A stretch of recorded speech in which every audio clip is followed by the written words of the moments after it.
नमस्कार मित्रों, आप सभी का मेरे चैनल पर में पुनः स्वागत है। आज जो हम टॉपिक लेने वाले हैं वो बहुत ही इंटरेस्टिंग टॉपिक है। नाम है हेजनबर्ग अनसर्टेनिटी प्रिंसिपल। नाम तो सुना ही होगा। समझते हैं ये कहता क्या है। ये कहता है कि अगर आप किसी पार्टिकल के पोजीशन को लेकर के एकदम सर्टेन हैं, आपको मालूम है कि यही पोजीशन है, तो आप उसके मोमेंटम को लेकर के बिल्कुल अनसर्टेन होंगे। आपको मालूम ही नहीं होगा कि इसका मोमेंटम क्या है, या बहुत सरल भाषा में कहूं तो उसकी वेलोसिटी क्या होगी। मोमेंटम क्या होता है? आपने वेलोसिटी में मास मल्टीप्लाई कर दिया तो वो मोमेंटम हो गया। मतलब ये है कि अगर आप पोजीशन जानते हैं तो आप उसकी वेलोसिटी नहीं जान सकते। और दूसरी तरफ वो ये भी कहता है कि अगर आप वेलोसिटी को लेकर के आप अगर सर्टेन हैं, निश्चित हैं कि इसकी यही वेलोसिटी है, तो आप पोजीशन को लेकर के बिल्कुल सर्टेन नहीं हो सकते। आपको बिल्कुल नहीं मालूम कि इसकी पोजीशन क्या है। इस पे एक बहुत इंटरेस्टिंग जोक भी बनता है। जोक ये है कि ये भाई साहब हेजनबर्ग एक बार अपनी गाड़ी से जा रहे थे। इन्होंने स्पीडोमीटर देख लिया। अब स्पीडोमीटर क्या होता है? गाड़ी में वो लगा होता है ना मीटर, जिसमें आप क्या देखते हैं, उसकी स्पीड क्या बता रही है। अब इन्होंने एक बार उस पर नजर मार ली। जैसे नजर मारी, इन्हें स्पीड पता चल गया, डायरेक्शन डाल दीजिए तो वही वेलोसिटी कहलाती है। अब इन्हें पता चल गया, जैसे ही पता चला ये गायब हो गए।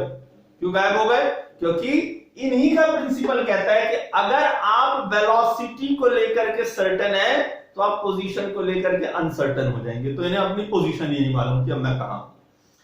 तो इस प्रकार से जोक बनता है इस पे। चलिए डिटेल में समझते हैं कि ये हेजनबर्ग अनसर्टेनिटी प्रिंसिपल क्या है, कैसे निकल करके आता है। एक बहुत खास बात ये है कि हमारी समझ को लेकर के उस पे पूरी तरह से ये फुल स्टॉप लगा देता है। कैसे फुल स्टॉप लगाता है? क्योंकि जब इन भाई साहब ने हेजनबर्ग अनसर्टेनिटी प्रिंसिपल जब ये आया ना, जब इन्होंने दिया, ये एक जर्मन साइंटिस्ट थे, जब इन्होंने दिया उससे पहले साइंटिस्ट के बीच में एकदम एक वो था कि हम तो सब कुछ जान सकते हैं ना, एक एरोगेंस जो होता है साइंटिस्ट के बीच में था। जैसे कि फॉर एग्जांपल अगर आप एक सिंपल सा एग्जांपल है v equal to u plus at, आपने ये इक्वेशन ऑफ मोशन है, इसमें आप अगर इनिशियल वेलोसिटी u मालूम है, a मालूम है, और सर्टेन टाइम पीरियड के बाद अगर आप उसकी फाइनल वेलोसिटी निकालना चाहते हैं v आप निकाल सकते हैं। बात यह है कि इस ब्रह्मांड में अगर कोई इक्वेशन अगर आपको मालूम है, कोई एक भारी भरकम एक जनाब है एल्बर्ट आइंस्टीन सरीखे, और उन्होंने एक इक्वेशन डिटरमाइन किया, जैसे जनरल थ्योरी ऑफ रिलेटिविटी में कर दिया उन्होंने। अगर ऐसा ही कोई कॉम्प्लेक्स अगर इक्वेशन डिजाइन हो जाए इस पूरे यूनिवर्स को लेकर के, तो हम इस पूरे यूनिवर्स के बारे में यूं जान सकते हैं। ऐसी एक सोच थी इनसे पहले, अब नहीं है, इस समय नहीं है, लेकिन एक ये सोच रही है कि अगर हम इक्वेशन, अगर एक मैथमेटिकल इक्वेशन डिजाइन कर दें तो हम कुछ भी जान सकते हैं। इस सोच को इन्होंने चैलेंज कर दिया, साइंटिफिकली चैलेंज कर दिया कि भाई ऐसा नहीं है कि आप सब कुछ नहीं जान सकते, हर चीज की एक लिमिटेशन है। इन्होंने इस आइडिया पे पूर्ण विराम लगा दिया, फुल स्टॉप। समझिए कैसे लगाया। इसे जानने से पहले हमें कुछ चीजें जाननी पड़ेंगी। वो है कि वेवलेंथ ऑफ लाइट जो है वो 400 नैनोमीटर से लेकर के 700 नैनोमीटर तक होता है। वेवलेंथ क्या होता है, लाइट वेव है, पार्टिकल है, ये सारी चीजों पे इस पे हम एक वीडियो सेशन जरूर करेंगे। वहां पर में हम बहुत ही डिटेल में इन चीजों को समझेंगे, लेकिन फिलहाल मैं मान के चलता हूं कि आपको ये सारी चीजें पता होनी चाहिए। तो इन सब चीजों का यहां पे यूज होना है। तो लाइट की वेवलेंथ बहुत छोटी है, नैनोमीटर लेंथ की बहुत छोटी इकाई है, बहुत छोटी, ये आंखों से देखने वाली बात नहीं है। अब 400 से 700 नैनोमीटर होने का मतलब क्या है कि लाइट की वेवलेंथ बहुत छोटी है। अब अगर कोई पार्टिकल इसके कंपैरिजन में हो, कंपैरिजन का मतलब क्या होता है मैं पहले आपको क्लियर कर दूं। इसका यह मतलब नहीं है कि इसके बराबर होने चाहिए, वो उससे थोड़ा छोटा भी हो सकता है, थोड़ा बड़ा भी हो सकता है, लेकिन कंपेयर होना चाहिए। कंपेयर का मतलब क्या है कि जैसे मान लीजिए मेरे हाथ में ये स्केल है, ठीक है, और ये मेरा 1 आर्म है, तो अब ऐसा है कि दोनों कंपेयर में है ना, राइट। ऑब्वियसली ये छोटा है, ये थोड़ा बड़ा है, लेकिन कंपेरेबल है। ऐसा नहीं होना चाहिए कि आप एक चींटी और हाथी की बात करें, वो कंपेरेबल नहीं है। छोटा बड़ा चलेगा लेकिन कंपेरेबल होना चाहिए। ठीक है, इतनी बात हमें समझ में आई। तो ये तो हो गया वेवलेंथ, हमने समझा कि बहुत छोटी है वेवलेंथ ऑफ लाइट। दूसरी बात हमने समझा कि हेजनबर्ग अनसर्टेनिटी प्रिंसिपल को अप्लाई करने के लिए हमारी पार्टिकल, जिस पार्टिकल की हम साइज की बात कर रहे हैं, वो भी इसी के कंपैरिजन में है। इतनी बात हमें समझ में आई। चलिए आगे बढ़ते हैं। अब बात यह है कि हम किसी भी ऑब्जेक्ट को कैसे देखते हैं। कोई भी ऑब्जेक्ट हमें नजर क्यों आता है? जब उस पर लाइट फॉल होती है। आप देख रहे हैं कि इस पे लाइट फॉल हो रही है, ये एक ऑब्जेक्ट है ना, जिन साइज के ऑब्जेक्ट से हम डील करते हैं जनरली, अभी उस साइज का एक ऑब्जेक्ट है, इस पे लाइट फॉल हुआ। लाइट फॉल होते ही क्या होगा? आपको एक शेडो मिलेगी। क्यों शेडो मिला? क्योंकि इस ऑब्जेक्ट ने लाइट रेज को ऑब्स्ट्रक्ट कर दिया, आगे जाने से रोक दिया, वही रुक जाते। ठीक है, तो आपको शेडो मिला और आपको वो ऑब्जेक्ट नजर आई। ठीक है, आपने उस ऑब्जेक्ट को देखा। ये दोनों बात हुई। इस बात को समझिए, ये दोनों इंडिपेंडेंट चीजें नहीं है, दोनों एक दूसरे पे रिलेटेड है। शेडो बना तभी आपने देखा, आप देखेंगे इसका मतलब है कि उसका शेडो बनेगा। ठीक है, इतनी बात हमने समझी। अब चलिए, अब हम उस पार्टिकल की बात करते हैं जो इसके कंपैरिजन में है। अब जब इस पार्टिकल पे जब लाइट रे फॉल होगा तो क्या होगा? शेडो बनेगा, नजर आएगा, नहीं आएगा। अब इस लॉजिक के हिसाब से वो आपको ये लगना चाहिए कि जब लाइट रेस पे फॉल करेगा शेडो बनना चाहिए, आपको दिखना चाहिए, लेकिन ऐसा नहीं होगा। अब यहां पर में एक फेनोमेना होता है जिसे हम कहते हैं डिफ्रैक्शन। लाइट रे डिफ्रैक्ट होगा इस पार्टिकल के कारण। अब ये डिफ्रैक्शन क्या है, ये भी हम किसी और वीडियो में समझेंगे डिटेल में। यहां पे मैं बहुत ब्रीफली आपको बता देता हूं। डिफ्रैक्शन ये है कि जब भी कोई वेव ऐसी चीज से टकराता है जिसका साइज उसके वेवलेंथ के कंपेयर में है, आप कंपेयर कर सकते हैं, तब क्या होता है कि वो उसको क्रॉस कर जाता है, जंप कर जाता है, उसके ऊपर से छलांगे मार के निकल जाएगा। आप समझने के लिए ऐसे समझिए कि एक लहर है, पानी का लहर है ना, समुद्र में आप देखते हैं लहर है, तो लहर जा रहा है, वो एक वेव है। अगर कोई पत्थर उसके सामने है तो क्या करेगा? क्या वो रुक जाएगा? अच्छा पत्थर आ गया, मैं रुक जाता हूं, ऐसा होगा? नहीं। वो क्या करेगा? वो उस पत्थर के ऊपर से क्रॉस करके और आगे बह जाएगा। इसी को समझिए कि यही डिफ्रैक्शन है। अब यही फेनोमेना यहां पे होगा। क्या होगा कि लाइट रे आ रहा था, ये पार्टिकल है। अब आप कहेंगे यहां क्यों डिफ्रैक्शन हुआ? क्यों? क्योंकि यहां पे जो है वो पहाड़ है, और समझिए लहर आ रहा है और आपके सामने एक पहाड़ खड़ी हो जाए, तो क्या वो पहाड़ को क्रॉस कर पाएगा? नहीं कर सकता। तो यही बात यहां पे है कि लाइट रे इस ऑब्जेक्ट को नहीं क्रॉस कर पाएगा क्योंकि इसकी वेवलेंथ इसके सामने ना के बराबर है। लेकिन जब पार्टिकल की साइज इसके कंपेयर में आई तब क्या हो गया? तो डिफ्रैक्शन हो गया। इसने क्या किया? यहां से छलांग मारा, यहां से छलांग मारा, सारे चारों तरफ से छलांगे मार करके, और क्या होगा? आगे निकल जाएगा। जब ये आगे निकल गया तो ये कुछ ऐसा फिनोमेना बना कि भाई जैसे टकराया ही, जब टकराया ही नहीं तो शेडो बनेगा नहीं। शेडो बना था, दिखा था, यहां शेडो बनेगा नहीं, ये तो मिस्टर इंडिया हो गया। आप समझ रहे हैं? अगर मिस्टर इंडिया अगर आप कल को बनना चाहते हैं तो कुछ ऐसी टेक्नोलॉजी आप निकालिए कि लाइट रे आए और आपको क्रॉस करके निकल जाए, तो आप दिखेंगे ही नहीं। तो मैंने आपको मिस्टर इंडिया बनने का भी फॉर्मूला दे दिया। चलिए अब समझते हैं। तो शेडो नहीं बना, ये नहीं दिखा, ठीक है, ये तो डिफ्रैक्शन है। ये अनसर्टेनिटी प्रिंसिपल्स में क्या करना है इसका, समझते हैं इसका क्या रोल है। इसका रोल ये है कि आप किसी पार्टिकल का पोजीशन कैसे फाइंड आउट करेंगे? जब आप उसको देखेंगे तभी फाइंड आउट करेंगे। जब आपने उसको देखने की कोशिश की तो क्या हुआ? वो डिफ्रैक्शन की वजह से वो तो मिस्टर इंडिया बन गया, वो दिखाई नहीं। अब आप क्या करेंगे? अब आप क्या करेंगे? उसके वेवलेंथ को आप छोटा करेंगे। अच्छा, आप ये भी कह सकते हैं कि अगर हम छोटा करने जाएं तब तो वो लाइट में तो रहा ही नहीं, लाइट के रेंज में नहीं रहा, कोई बात नहीं, हमारे पास रेज की कमी नहीं है ना। इससे छोटे रेज भी हमारे पास बहुत सारे हैं। आप इसके बाद जाएंगे अल्ट्रा वायलेट में जाएंगे, एक्सरे में जाएंगे, बहुत तरह का है, कोई दिक्कत नहीं है। देखने की बात सिर्फ ये नहीं कि हमें आंखों से दिखना चाहिए, हमारे इंस्ट्रूमेंट उसको पकड़ सके। हेजनबर्ग अनसर्टेनिटी प्रिंसिपल मैं आपको बहुत क्लियर कर दूं, ये नहीं कहता कि आप अपने आंखों से पोजीशन, जो जैसे जोक में देखा था कि स्पीडोमीटर देखा, आंखों की लिमिटेशन की बात नहीं है। आप ये कह देता है कि आप कोई भी टेक्नोलॉजी लगा दीजिए, भविष्य में चाहे जितना भी दिमाग लगा के आप कोई टेक्नोलॉजी ले आइए, आप कभी भी पोजीशन और उसका मोमेंटम दोनों एक साथ सर्टेनली फाइंड आउट नहीं कर सकते। अगर आप एक फाइंड आउट करेंगे, दूसरा अनसर्टेन हो जाएगा, डाउटफुल हो जाएगा। ये सिर्फ हमारे आंखों से देखने की बात नहीं है, ये भविष्य में भी चाहे कोई मर्जी टेक्नोलॉजी आ जाए, आप दोनों एक साथ डिटरमाइन नहीं कर सकते। मतलब इतना तक इसने फुल स्टॉप लगा दिया है, समझिए, तभी ये आइडिया इतना ये क्रेजी कर देने वाला आइडिया है। चलिए आगे बढ़ते हैं।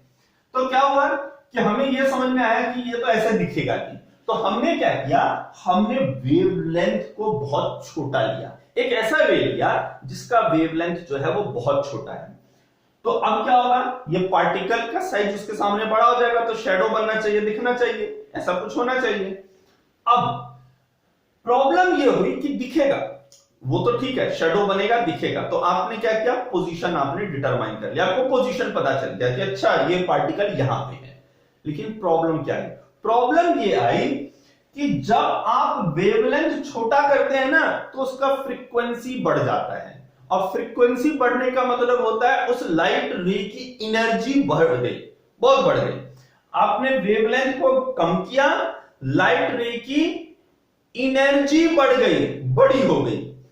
अब एनर्जी बड़ी होने से क्या है, एक समस्या है। समस्या यह है कि आपने मार्बल, कंचे या पत्थर पे, छोटे से टुकड़े पे अगर कुछ भी, आप सबको ये एक्सपीरियंस होगा, बचपन में खेला होगा, तो जब आप धीरे से अगर डालेंगे ना किसी चीज को, तो वो वहीं रह जाएगा, टकराएगा, हो सकता है थोड़ा बहुत इधर उधर डिस्प्लेस हो जाए। लेकिन अगर आपने बहुत जोर से अगर हिट किया, तो क्या होगा, वो अपनी जगह से कहीं दूसरी जगह चला जाएगा। अब बात यही होगी कि अगर आप ऐसी लाइट रे ले रहे हैं जिसकी वेवलेंथ बहुत छोटी है, तो उसमें एनर्जी बहुत ज्यादा है।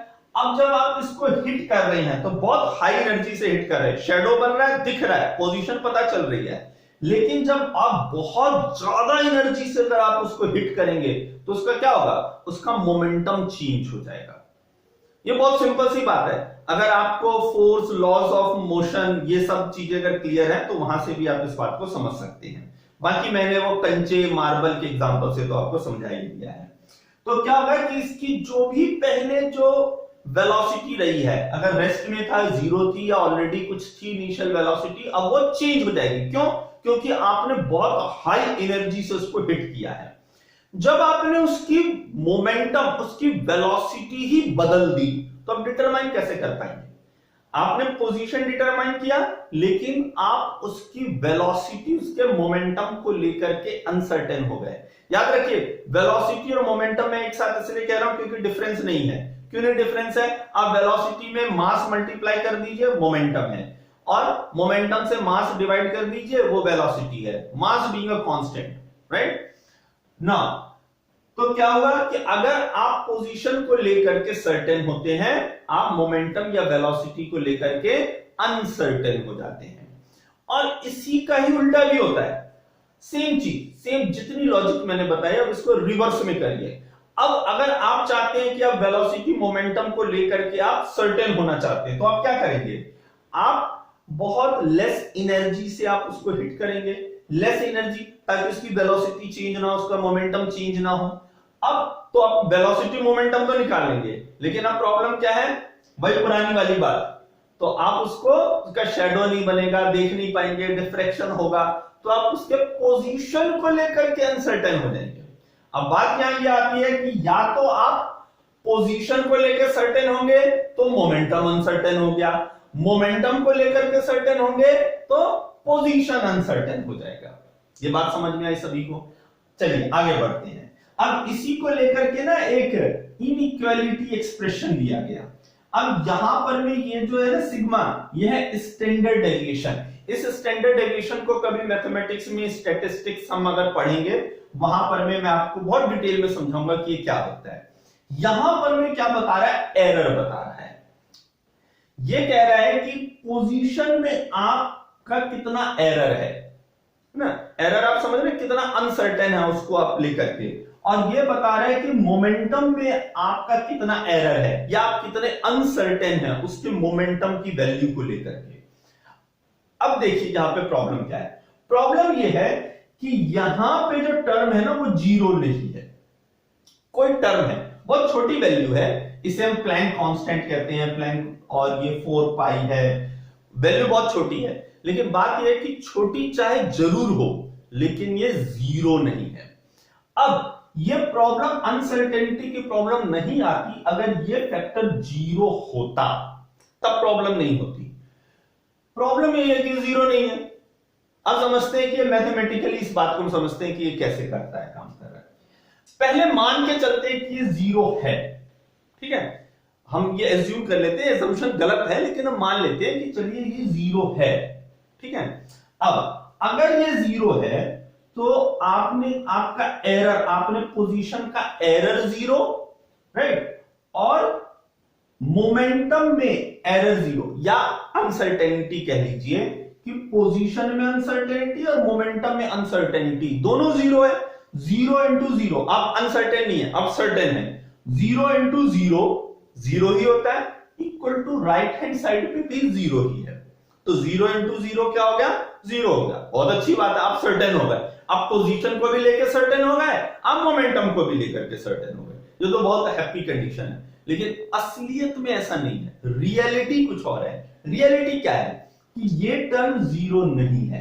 अब जब ये टर्म जीरो नहीं है और ये कोई पॉजिटिव टर्म है, राइट, अब जब आप एक टर्म को जीरो करेंगे, मान लीजिए आप इसको लेकर सर्टेन, पोजीशन को लेकर आप सर्टेन होना चाहते हैं, तो आप क्या करेंगे, ये एरर जीरो होना चाहिए। तो जैसे ही आप इसको जीरो करेंगे, जीरो की तरफ इसको लेकर के जाएंगे, तो क्या होगा कि मल्टीप्लीकेशन एक पॉजिटिव टर्म आना चाहिए, तो ये कहां जाएगा, इंफिनिटी की तरफ जाएगा, क्योंकि जीरो इंटू आप कुछ भी करेंगे इंफिनिटी को छोड़ करके, अगर आप कहते हैं कि इंफिनिटी नहीं है, राइट, तो zero into anything is zero, और राइट हैंड साइड पे आपके पास जीरो नहीं है, तो ये तो फिर कंडीशन मैथमेटिकली मैच नहीं हुआ, राइट। तो मैच होना है, तो ये जीरो बन रहा है और राइट हैंड साइड पे जीरो नहीं है, तो इसको क्या होना पड़ेगा, इंफिनिटी बनना पड़ेगा। तो आपको क्या समझ में आया कि इसमें अनसर्टेनिटी अगर जीरो हो रही है, मतलब सर्टेन हो रही है, तो इसकी अनसर्टेनिटी इंफिनिटी जा रही है, मतलब समझ रहे, बिल्कुल अनसर्टेन होते चले जा रहे हैं, आपको बिल्कुल कोई आइडिया नहीं है। अगर आप पोजीशन को लेकर सर्टेन है तो आप मोमेंटम को लेकर के बिल्कुल अनसर्टेन हो गए। दूसरी तरफ अगर इसको अगर आप जीरो कर रहे हैं, मतलब आपने स्पीडोमीटर देखा, एग्जैक्टली आपको मालूम है, तो आपका जो पोजीशन है वो बिल्कुल अनसर्टेन हो गया, इसलिए आप गायब ही हो गए, आपको मालूम ही नहीं ना कहां हूं, आप खो गए एकदम से। तो ये बात हमें इस इनइक्वालिटी से हमें समझ में आती है जब आप हेजनबर्ग अनसर्टेनिटी प्रिंसिपल पे कुछ न्यूमेरिकल्स करते हैं, वहां पर हमें ये इक्वेशन काम आता है। तो आई होप कि आपको ये वीडियो पसंद आया हो, आप जरूर लाइक करें, सब्सक्राइब करें मेरा चैनल, कमेंट करें और अपने साथियों के साथ भी इसे शेयर करें। So thank you once again.